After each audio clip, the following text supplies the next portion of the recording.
नमस्कार दोस्तों, स्वागत है आपका मेरे एसएससी टेक चैनल पर। जैसा कि आपको दिखा रहे हैं, राजन सीरीज का यह डिलीट था सेमेस्टर का प्रथम प्रश्न पत्र है, शैक्षिक मूल्यांकन क्रियात्मक शोध एवं नवाचार। तो इसमें मैंने अति लघु करा दिए हैं और अब बारी आती है लघु क्वेश्चन की, जो मैं कराने जा रहा हूँ। ठीक है, तो इसके इम्पोर्टेंट क्वेश्चन हैं, पहले हम उन्हीं को लेंगे कि क्या महत्वपूर्ण क्वेश्चन है जो एग्जाम के पॉइंट ऑफ से प्रीवियस ईयर में आए हुए हैं, उन्हीं को कराएंगे। इसके बाद हम बचे हुए क्वेश्चन को देखेंगे। ठीक है, और ऑब्जेक्टिव बहुविकल्पी प्रश्न भी कराने हैं। तो जब तक अति लघु और लघु न पढ़ लिए जाए तब तक आपको ऑब्जेक्टिव की एक समझ विकसित नहीं होती कैसे क्वेश्चन पूछे जाते हैं। ठीक है, तो अगर कहीं गलत भी होगा तो आप थ्योरी पढ़ने का उसको सही भी कर सकते हैं। तो मेरा मानना यही, पहले अति लघु फिर लघु कीजिए, उसके बाद बहुविकल्पी कहते हैं। ठीक है, तब तक सब्जेक्ट की जो है वो नॉलेज हो जाती है। तो इसी को ध्यान में रखते हुए आज मैं ये लघु वाला सेक्शन लेके आया हूँ। ठीक है, अगर चैनल पर पहली बार आए तो लाइक एंड सब्सक्राइब कीजिएगा और शेयर भी कीजिए, ताकि और भी हमारे जो प्रतियोगी परीक्षार्थी हैं न कीजिएगा, जो डिलेट थर्ड सेमेस्टर में हैं, जो तैयारी कर रहे हैं, क्योंकि पेपर बहुत ही नज़दीक है, तो उनके लिए हेल्पफुल होगा। अभी से पढ़ना शुरू करेंगे तब आपको एग्जाम में टाइम में कोई प्रॉब्लम नहीं होगी। चलिए शुरू करते हैं, समय वेस्ट ना करते हुए, और पढ़ना शुरू कर दीजिए आप लोग। ठीक है, और रही इसकी PDF की बात, तो वो मैं टेलीग्राम पे डालूंगा। ठीक है, वहाँ से आप इसको डाउनलोड कर लीजिएगा। ठीक, चलिए शुरू करते हैं। चलिए पहला क्वेश्चन शुरू करते हैं। यह है कि मूल्यांकन के भावात्मक पक्ष से संबंधित उद्देश्यों का वर्णन कीजिए। पहला क्वेश्चन यही आया है। तो मूल्यांकन के भावात्मक पक्ष से संबंधित उद्देश्य क्या हैं? एक है आग्रहण और दूसरा है संगठन, और भी है इसके भावात्मक पक्ष से संबंधित प्रश्न। आग्रहण में संबंधित निम्नलिखित उद्देश्य हैं: परिस्थितियों तथा घटनाओं के प्रति संवेदनशील होना। ठीक है, परिस्थितियों तथा घटनाओं की सजगता होना, इनका आग्रहण की इच्छा होना, इनके प्रति नियंत्रित तथा सुनिश्चित रूप से ध्यान देना। ठीक है, ये आग्रहण का पक्ष है। संगठन में क्या होता है कि मूल्यांकन की प्रणाली का विकास करना। ठीक है, और दूसरा समान मूल्यों का एक प्रणाली से संगठन बनाना। अगर समान मूल्य हैं, उनकी प्रणाली बना लो। मूल्य के अंतर संबंध का निर्धारण करना, अपने लिए मूल्यों का प्रतिपादन करना। ठीक है, तो ये इसके आग्रहण में क्या था? आग्रहण में संबंधित उद्देश्य परिस्थितियों की और घटनाओं का इस संवेदनशील होना बहुत जरूरी है। घटनाएं कैसी, परिस्थितियाँ कैसी, परिस्थिति घटनाओं का सजग होना बहुत जरूरी है, और आग्रहण की इच्छा होना, और इनके प्रति नियंत्रित सुनिश्चित रूप से ध्यान देना। चलिए अगला देखते हैं। अगला है चैत्रीकरण। चैत्रीकरण से संबंधित निम्नलिखित उद्देश्य हैं। पहला है कि मूल्य की प्रणाली को स्वीकार करना, मूल्यों को नियंत्रित करने मूल्यों का सामान्यीकरण करना। आप कंट्रोल करना भी जरूरी है मूल्यों का, और उनका सामान्यीकरण करना। ठीक है, विश्वासों, विचारों और अभिव्यक्तियों का एकीकरण करना, ये चैत्रीकरण के अंदर आता है। अनुक्रिया के अंदर अनुक्रिया से संबंधित निम्नलिखित उद्देश्य हैं। कौन कौन से उद्देश्य अनुक्रिया से? एक, अनुक्रिया से आजन करना, अनुक्रिया के लिए इच्छा होना, अनुक्रिया से संतुष्टि होना। ठीक है, ये सब आते हैं। नेक्स्ट देखते हैं मूल्य से संबंधित निम्नलिखित उद्देश्य कौन कौन से हैं। पहला है पितृ का मूल्य समझना। ठीक है, मूल्यों को स्वीकार करना, मूल्यों के लिए कार्य करना, और मूल्य के प्रति प्रतिबद्धता होना। ठीक है, ये भी जरूरी है। तो पहला क्वेश्चन हमने देखा था कि मूल्यांकन के भावात्मक पक्ष से संबंधित उद्देश्य कौन कौन से होते हैं। एक आग्रहण, संगठन और अनुक्रिया, चैत्रीकरण और मूल्यांकन। ठीक है, कुछ चीज़ें समझ में आई होंगी। अगला क्वेश्चन आता है 2022-23 में आया है, वो है हमारा कि मूल्यांकन की आवश्यकता को स्पष्ट कीजिए और मूल्यांकन की आवश्यकता एवं महत्व बताइए। तो इसमें आता है कि मूल्यांकन सतत चलने वाली प्रक्रिया है, तो हम सब लोग जानते ही हैं। ठीक है, मूल्यांकन के अभाव में शिक्षण अधिगम प्रक्रिया प्रभावी नहीं होती है। तो शिक्षण अधिगम प्रक्रिया है वो प्रभावी नहीं होती है। शैक्षिक लक्ष्यों की प्राप्ति के लिए छात्रों के जो प्रगति है उसकी जांच का मूल्यांकन है। ठीक है, तो शैक्षिक मूल्यों की प्राप्ति के लिए छात्रों की प्रगति की जाँच ही मूल्यांकन है। उनकी जांचना मूल्यांकन, उन्होंने साल भर क्या सीखा है। अगला है मूल्यांकन की आवश्यकता है महत्व। मूल्यांकन के द्वारा छात्रों की प्रगति की जांच की जाती है। कोई विद्यार्थी किसी विषय वस्तु को कितना सीख लिया है, इसका निर्धारण हमें अवश्य कर लेना चाहिए। ठीक है, इसके निर्धारण से छात्रों में प्रगति होती है तथा उसका सर्वांगीण विकास होता है। मूल्यांकन के अभाव में शिक्षण अधिगम प्रक्रिया प्रभावी नहीं मानी जाती है। जब तक मूल्यांकन नहीं, शिक्षण अधिगम प्रक्रिया प्रभावी नहीं होगी। ईवे रिजले के अनुसार जो मूल्यांकन का महत्व है इस कारण है क्योंकि उसके शिक्षा की नीति में परिवर्तन करने और शिक्षा की नवीन योजनाओं के निर्मित करने में आवश्यकता पड़ती है। ठीक है, तो अगला है मूल्यांकन की आवश्यकता है महत्व, नीचे दिया गया है। कौन कौन से महत्व हैं आइए जानते हैं। पहला महत्व है कि शैक्षिक रूप से मूल्यांकन की आवश्यकता। तो शैक्षिक रूप से मूल्यांकन के निम्न प्रकार की हो सकता है। मूल्यांकन से छात्रों की प्रगति की जांच होती है, क्या उनकी प्रगति हुई इसकी जांच होती है। और मूल्यांकन से छात्रों का अध्यापकों द्वारा मार्गदर्शन करने में मदद मिलती है, क्या मार्गदर्शन छात्रों का होगा, ये सब अध्यापक करते हैं। दूसरा है शिक्षण अधिगम प्रक्रिया मूल्यांकन के बिना नीरस लगती है, तो है ही बात, मूल्यांकन नहीं तब तक शिक्षण अधिगम प्रभावी नहीं मानी जाती है। अगला है आपका कि विद्यालय हेतु मूल्यांकन की आवश्यकता। विद्यालय हेतु मूल्यांकन की आवश्यकता क्यों है? मूल्यांकन के माध्यम से एक विद्यालय अपने बच्चों का और बेहतर शिक्षा प्रदान कर सकता है। ठीक है, बच्चों को और बेहतर शिक्षा प्रदान कर सकता है। कौन? मूल्यांकन के माध्यम से शिक्षकों की शिक्षण प्रक्रिया को ज्ञात किया जा सकता है, जिससे शिक्षण प्रक्रिया के स्तर का मापन किया जा सकता है। ठीक है, तो मूल्यांकन के माध्यम से ये तो है कि शिक्षकों की शिक्षण प्रक्रिया को ज्ञात किया जा सकता है, जिससे शिक्षण प्रक्रिया के स्तर मापा जा सकता है, मापन हो जाता है। अभिभावकों हेतु मूल्यांकन क्या होता है? अभिभावक पेरेंट्स के भी किसी मिलती है, उनके लिए क्या मूल्यांकन है? मूल्यांकन के माध्यम से अभिभावक अपने बच्चों की शैक्षिक प्रगति की जाँच कर सकता है। मूल्यांकन के द्वारा अभिभावक अपने बच्चों में उपस्थित कमियों की जांच कर सकता है, क्या कमियां हैं, क्या उन सब की जांच कर सकता है।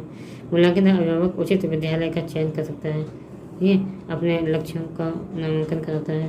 मूल्यांकन द्वारा अभिभावक उचित विद्यालय का चयन, अगर विद्यालय उचित है और मूल्यांकन अच्छे होंगे, उसी आधार पर पेरेंट्स जो होते हैं विद्यालय का चयन करते हैं। ठीक है, तो चयन करने का लक्ष्य जो है नामांकन कराता है।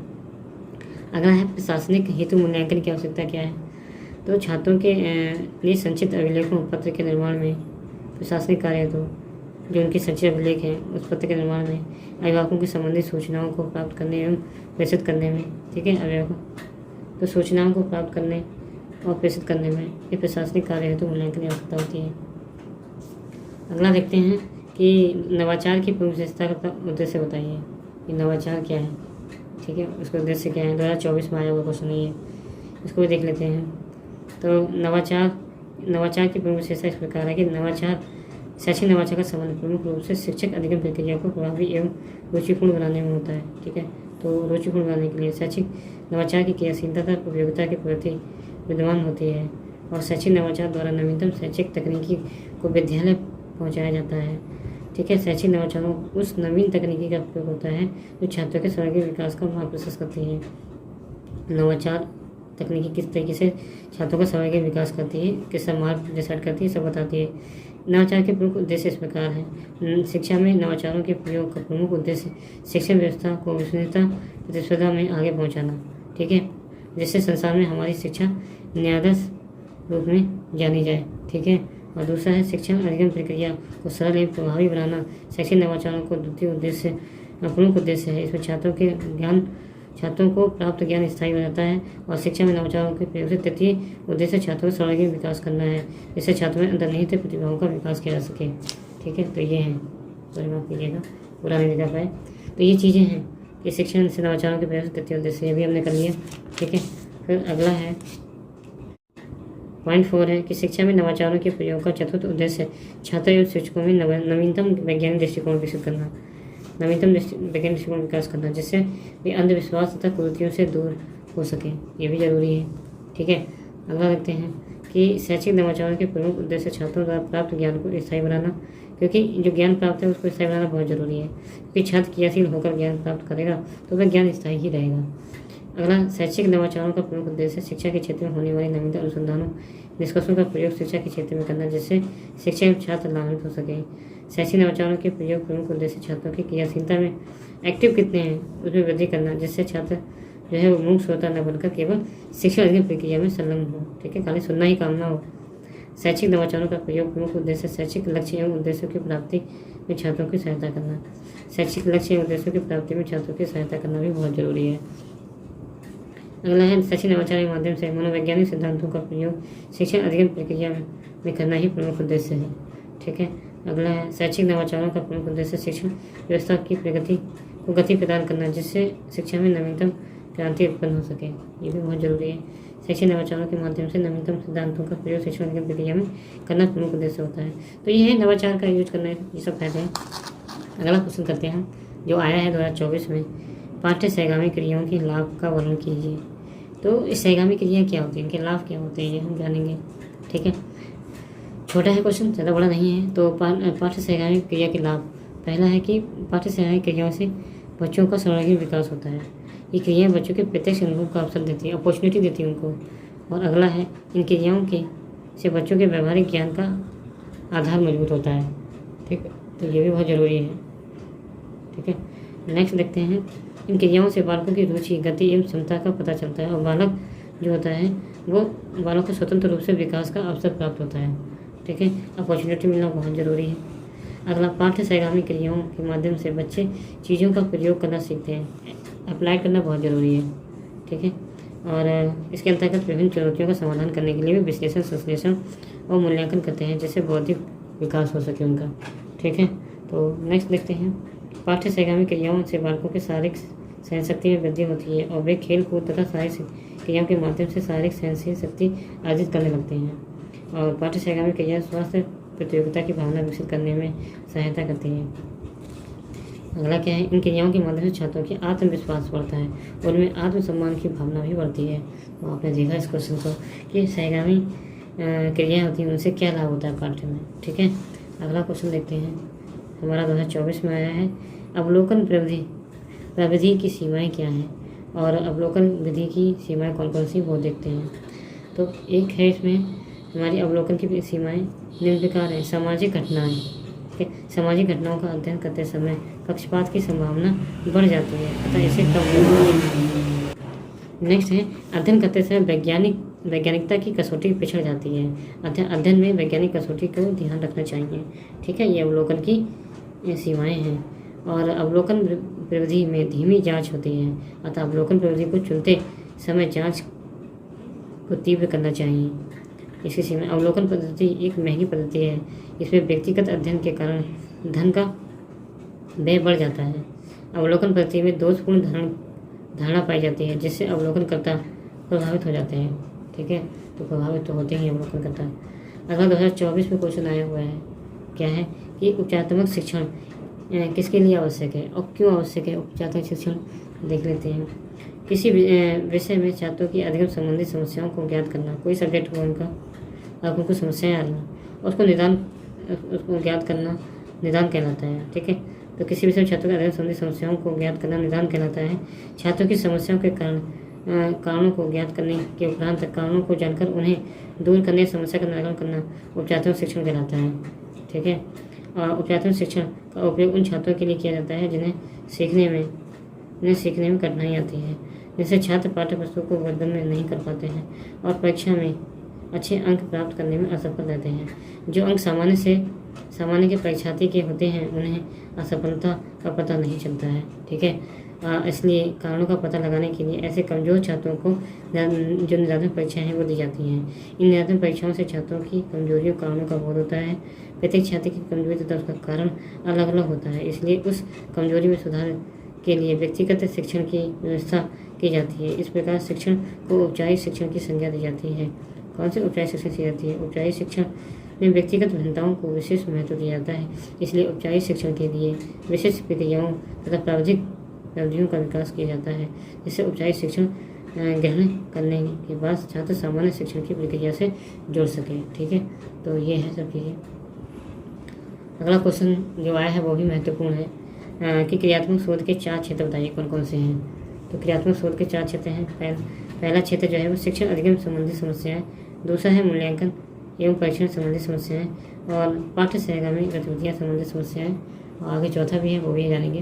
तो पहले देख लेते हैं कि कौन कौन सी क्रियात्मक शोध के क्षेत्र हैं। शिक्षण अधिगम संबंधित समस्याएं, अच्छे वातावरण आचरण से संबंधित समस्या, गृह कार्य से संबंधित समस्या, दक्षता आधारित शिक्षण अधिगम और इकाई शिक्षण की समस्या, ये सब समस्याएं आती हैं।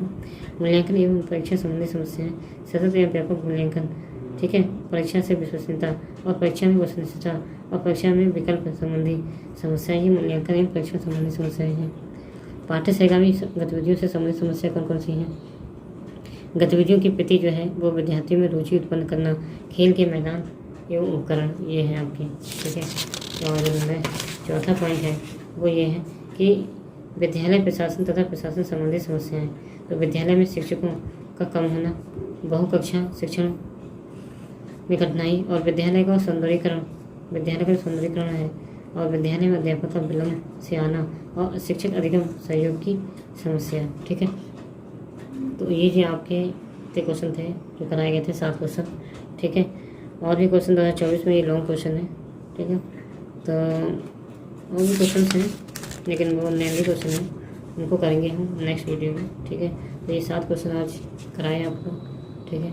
कैसे लगे, ठीक है, अपनी राय जरूर दीजिएगा। मिलते हैं नेक्स्ट वीडियो में, ठीक है। और वीडियो को ज़रूर पूरा देखिए और अपने कमेंट दीजिएगा। अपना कीमती समय देने के लिए धन्यवाद।